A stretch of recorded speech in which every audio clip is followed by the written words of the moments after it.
Alright, this is probably the last video that I want to talk about tonight. And it's about Spanish surnames and why do Filipinos have Spanish last names or Spanish surnames, right? Well, we have to talk again about history, right? Again, as with everything I talk about with these video series over the understanding Filipino culture, right? History has to be mentioned, right? So let's go back in time, back to when the Spanish began colonizing the islands, right? The archipelago, and claimed it under Spain.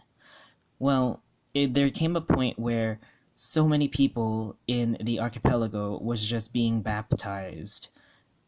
And when they were being baptized, they were converting from whatever religion they were, from their indigenous religion or their animistic religion, or even Muslims, the Rajas and the Sultanates. They all were starting to convert into Christianity or into Catholicism because, again, the Spanish at that time wanted to spread Catholicism. So when they were being baptized as Catholics, they gave up whatever indigenous names they had, whatever Muslim Arabic names that they had, right? They gave it all up there for a Spanish-sounding biblical name, right? So that's why you have last names, Filipinos that will have last names even today, and it's very strong and evident.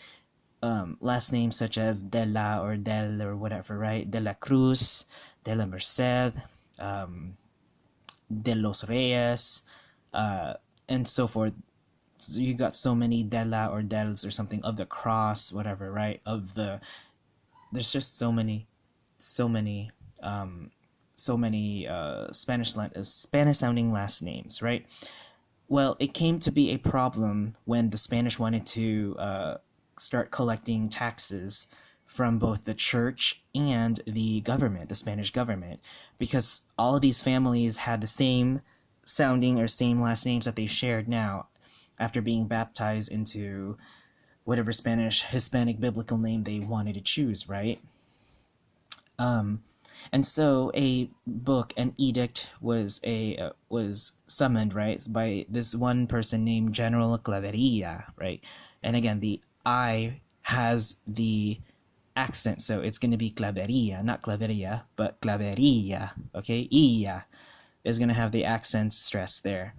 So General Claveria had a book of surnames, right? It's called the Catalogo Alfabeto de Apellidos, right? The Catalogo Apellidos, or this catalog name of Spanish last names, right? Apellidos is the Spanish word for surnames, okay? So it's a catalog book of surnames that were all in Spanish, right? And it had a list of just Spanish last names, as well as indigenous names that were Hispanicized, okay? So it's this kind of mixed book that has indigenous names that were Hispanicized as well as Spanish names, right? And I actually saw this book when I was at the University of Guam. I saw a copy of it, and I got to see if my name was there, which it wasn't. So, but you can check out this catalog book. It's open to the public, and I think certain universities, certain bookstores or libraries will have it. But I managed to find a copy when I was at the University of Guam, when I was stationed in Guam.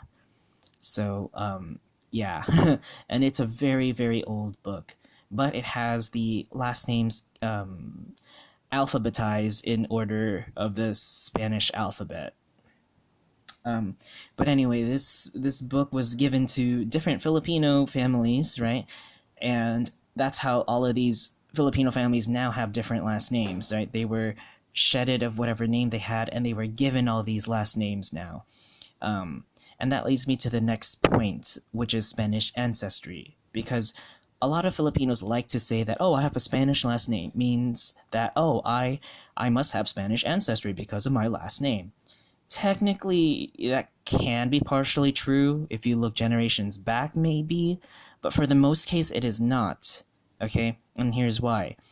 Even though the Filipinos who claim that they have a Spanish last name correlates to having a Spanish ancestor, they probably are ignorant of that Claveria book of surnames, right? The catalog book of last names.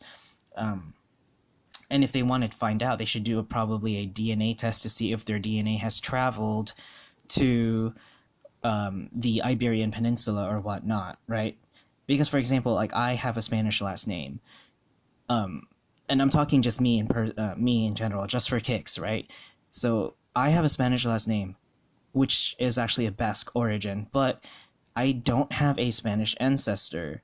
So, and my last name wasn't in the catalog book of last names, so in the Claveria book.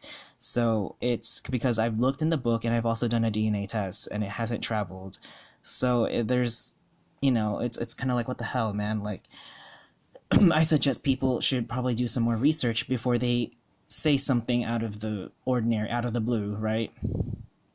But what makes this different from Spanish America versus Spanish Asia Pacific, right? And now in Spanish America, or in Latin America, as we know today, there were a lot more European Spaniards that came and settled into Latin America and interbred and intermixed with the local populations, right?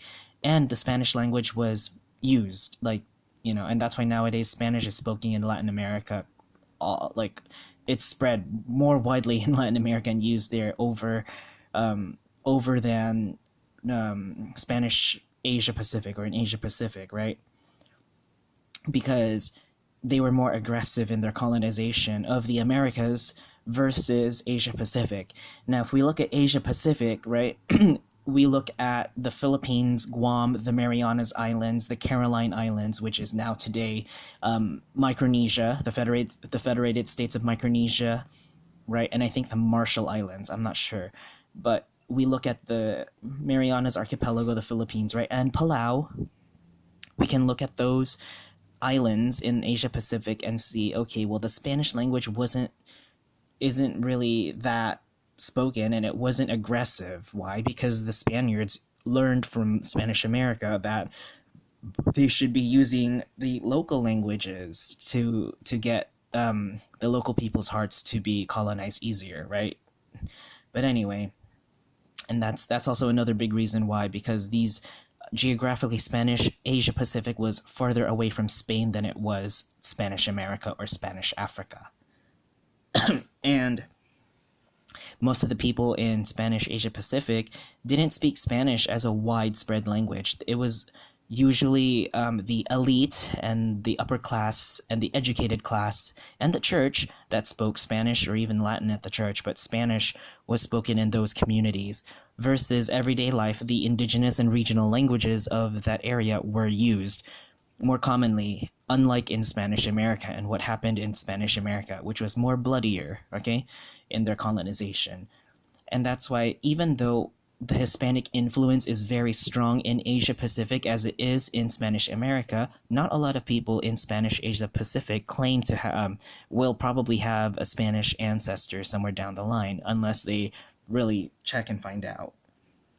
Because mine, actually, I thought I had a Spanish ancestor until I found out and was like, oh, this is interesting, I don't. But it's really interesting news to see that,